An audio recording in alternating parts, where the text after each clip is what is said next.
সিরিয়ায় ক্ষমতাচ্যুত president Bashar আল আসাদ দেশ ত্যাগের পর নজর এখন ক্ষমতা হস্তান্তরের দিকে। এরই মধ্যে দেশটিতে অন্তর্বর্তী সরকার গঠনে তৎপরতা শুরু হয়েছে।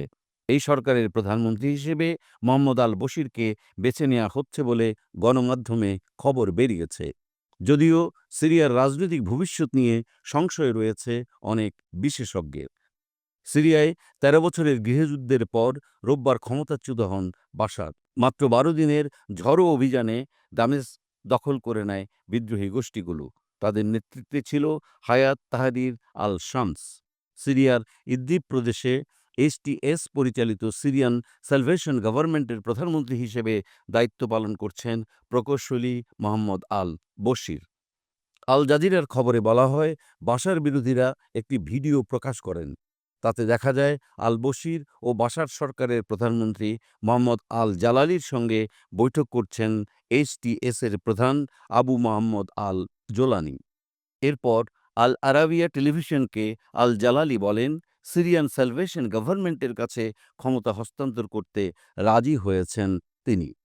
তবে অন্তর্বর্তী সরকারের সফলতা নিয়ে সংশয় রয়েছে বিশেষজ্ঞদের। লন্ডন ভিত্তিক গবেষণা প্রতিষ্ঠান রয়্যাল ইউনাইটেড সার্ভিসেস ইনস্টিটিউটের গবেষক স্যামুয়েল রামানি আল জাজিরাকে বলেন, বাশারের পতনে এইচটিএস-এর সঙ্গে যে কয়েকটি গোষ্ঠী ছিল তার মধ্যে উল্লেখযোগ্য সিরিয়ান ন্যাশনাল আর্মি। ভিন্নমত থাকা এই গোষ্ঠীগুলোকে নিয়ে অন্তর্ভুক্তিমূলক সরকার গঠনে এইচটিএস কতটা সফল হবে তা নিয়ে সংশয় রয়েছে। কারণ এইচটিএস ও এসএনএর মধ্যে ২০২২ সালের আগে রক্তক্ষয়ী যুদ্ধের ইতিহাস রয়েছে।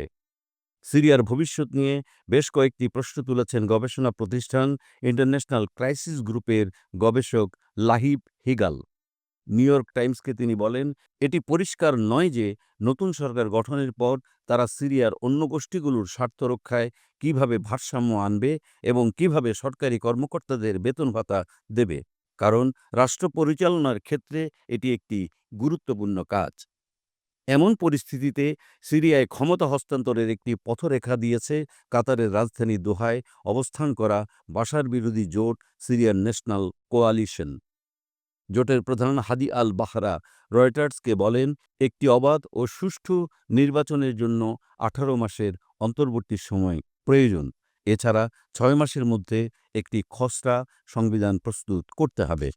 এই সংবিধানে উল্লেখ থাকবে পরবর্তী সরকার সংসদীয়, রাষ্ট্রপতি শাসিত নাকি মিশ্র প্রকৃতির হবে। সিরিয়ায় শান্তিপূর্ণ ক্ষমতা হস্তান্তরে সহায়তার আশ্বাস দিয়েছে চীন, ফ্রান্স সহ কয়েকটি দেশও।